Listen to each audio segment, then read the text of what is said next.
My self-concept is closely tied to my self-esteem and self-worth. How I choose to define myself and my worth is usually consistent but depends on how I build myself up. Growing up, I was taught to try to see the value in things, in people, and in places.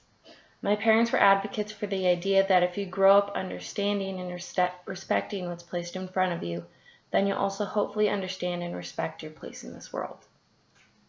Growing up with this ideal was easy, but also extremely difficult. The respect and love that I've chosen and choose to extend and communicate to others isn't always reciprocated, and I'm usually put in a place of weakness.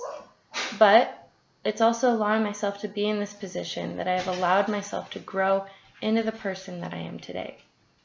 Staying consistent in my practices and values has helped to keep my self-concept steady and consistent. I would like to think I have a positive self-esteem.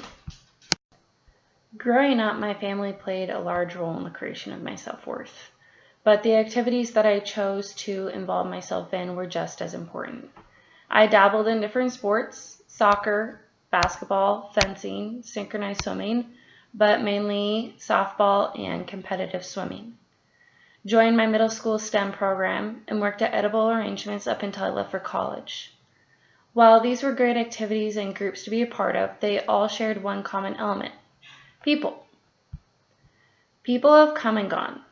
All of them, though, are the reason why I can proudly say my self-esteem is as positive as it is right now. Not all my interactions have been positive, but some have made me question my self-worth. But through open communication with myself and others, I'm able to affirm my emotional, physical, and psychological accountability for myself and others. Both of these concepts, self-concept and self-esteem, create a foundation for my culture. Through my interactions and lessons with others, I started to realize that my actions and consequences paved the way for the creation of my culture. The behaviors that I chose to continuously do and the thoughts and beliefs that shape my life were all created through the interactions that I shared with the people around me. These people started to become my culture, if that's even possible. Around middle school, I started to understand that the importance of responsibility.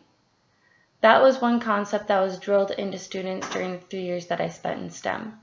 A concept that carried on into my adult life and has shaped my character and the culture that I choose to be a part of and surround myself with.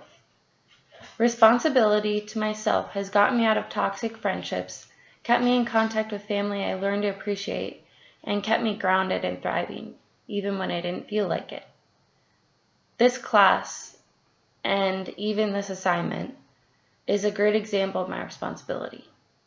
No one made me sign up for summer classes. No one told me or coaxed me into doing them. No one told me to take this communications class. Everything I've been a part of has been because I've wanted to thrive. I want to graduate on time. I want to save myself some money. I want to grind now so I can relax later. But just because I chose to be responsible and continue my education does not mean that I haven't made irresponsible choices. Turning in assignments late because of how I choose to prioritize my time doesn't excuse the fact that it was irresponsible. But choosing to take responsibility for my actions and do the work anyway shows that I want to maintain my positive self-esteem, self-concept, and culture.